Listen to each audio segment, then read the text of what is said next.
میں، اور انہوں نے مارنے سے پہلے نام پوچھ پوچھ کر مارا ہے، تو اسلام میں اس کی اجازت نہیں۔ لوگ کہتے ہیں کہ نہیں جہاد کر رہے تھے، جہاد کا یہ مطلب نہیں کہ تم کسی ہندو کو نام پوچھ کر کے مارو، اسلام میں اس کی پرمیشن نہیں۔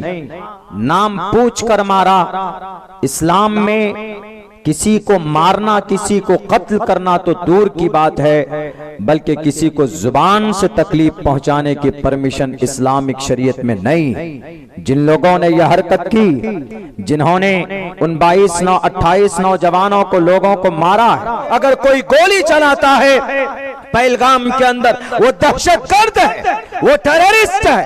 وہ 28 کو مارتا ہے، وہ بھی ٹیررسٹ ہے۔ قرآن کریم صاف لفظوں میں منع کرتا ہے، من قتل نفسا بغیر نفس او فساد فی الارض فکأنما قتل الناس جميعا۔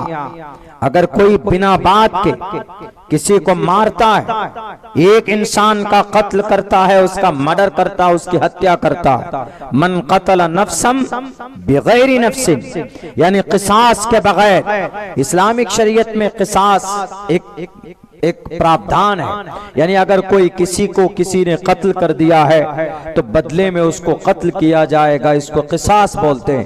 اس لیے نفسم بغیر نفس، اسی کی اجازت ہے اسلام میں، لیکن جہاں پر شریعت کا نظام چلتا ہو، بھارت میں نہیں کر سکتے۔ من قتل نفسم بغیر نفس، اگر کوئی بنا بات کے کوئی کسی کو مارتا ہے، فَكَأَنَّمَا قَتَلَ النَّاسَ جَمِيعًا، اگر ایک آدمی کو بنا بات کے اگر کسی نے مارا تو گویا اس نے پوری دنیا کے انسانوں کا وہ قاتل ہے، وہ مرڈرر ہے۔ وَمَنْ أَحْيَاهَا فَكَأَنَّمَا أَحْيَا النَّاسَ جَمِيعًا۔ قرآن کریم کو بدنام کرنے والے پڑھیں اس آیت کو۔ نیوز کے اسکرین میں، ٹی وی کے اسکرین میں آ کر بولنا بہت آسان ہے۔ اگر تمہارے اندر اتنی جانکاری ہے تو اس قرآن کا مطالعہ کرو، اس قرآن کو پڑھو، اس کی تفسیر کو۔ یہ کسی کو بھی کسی پر ظلم کرنے کی اجازت نہیں دیتا۔ قرآن اللہ کا کلام ہے، فائنل سموِدھان ہے۔ اس زمین پر اگر سب سے بہترین قانون کوئی ہے تو وہ قرآن کی شکل میں، وہ اس لیے کہ دنیا میں جتنے بھی قوانین بنائے گئے وہ سب انسانوں نے اپنے ہاتھ سے تیار کیے۔